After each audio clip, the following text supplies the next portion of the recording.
మాదాపూర్లోని మంచు విష్ణు కార్యాలయంలో IT GST సోదాలు జరిపింది. భారీ బడ్జెట్ తో కన్నప్ప సినిమాను మంచు విష్ణు నిర్మించారు.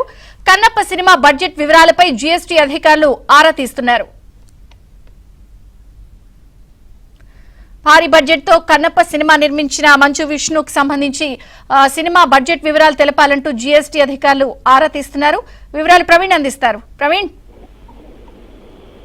ఇప్పటికే మాదాపూర్ లోని మంచు విష్ణు కార్యాలయం పైన ఐటీ అండ్ జిఎస్టీ అధికారులు సోదాలు కొనసాగిస్తున్నారు.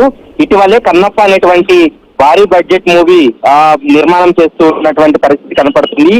ఏవిఏ ఎంటర్టైన్మెంట్ 24/7 ఫ్యాక్టరీ బ్యానర్ పైన డాక్టర్ మోహన్ బాబు నిర్మిస్తున్నటువంటి ఈ సినిమాకు సంబంధించి భారీ స్థాయిలో జిఎస్టీ ఎగవేశారనేటువంటి ఆరోపణలతో ప్రస్తుతం ఐటీ అండ్ జిఎస్టీ అధికారులు సోదాలు కొనసాగిస్తున్నారు.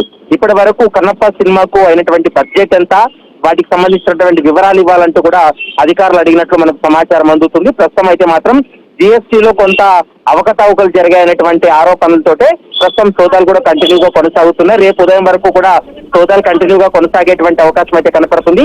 ప్రస్తుతం ఈ వ్యవహారానికి సంబంధించి ఇప్పటి వరకు ఇటు కన్నప్ప టీం కానీ మంచు విష్ణుకు సంబంధించినటువంటి టీం కానీ స్పందించలేదు. మరికొద్ది సేపట్లోనే వారు కూడా ఈ జిఎస్టీ ఐటీ రైట్స్ కి సంబంధించి మాట్లాడేటువంటి అవకాశం అయితే కనపడుతుంది. Vijay Chandrika, thank you Praveen. నాకు తెలియదు నిజంగా మీరు చెప్పేది న్యూస్. అవునా? ఇంటి దగ్గర ఆఫీసులో కూడా చెక్ చేస్తున్నారు. జిఎస్టీ మొత్తం అన్నీ ఇప్పుడు చేస్తున్నారు. రేపు రిలీజ్ కదా, మొత్తం ఇప్పుడు అంటే ఎంక్వైరీ చేస్తున్నారు. దాచిపెట్టేది ఏం లేదు. ఎక్కడెక్కడ అప్పులు తీసాం వాళ్ళకి తెలుసు. సో మొత్తం వరల్డ్ వైజ్ గా ఇప్పుడు రిలీజ్ కాబోతుంది కదా. ఇప్పుడు చూసిన తర్వాత మీకు ఎలా అనిపించింది? ఫైనల్ గా ఎలా అనిపించింది సినిమా చూసి?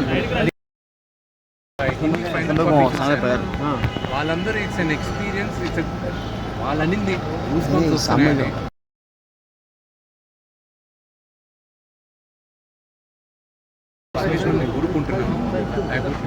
సోషల్ మీడియాలో బాగా మంచి హైప్ వచ్చేసింది సార్ ఇది. ఎందుకంటే మన తెలుగు సినిమా మళ్ళీ ఒక పాన్ ఇండియా లెవెల్లో ఇప్పుడు ఇది కాబోతున్నట్టుగా మొత్తం వస్తుంది. ఇన్ని రోజులు మీకు ఇప్పుడు ప్రభాస్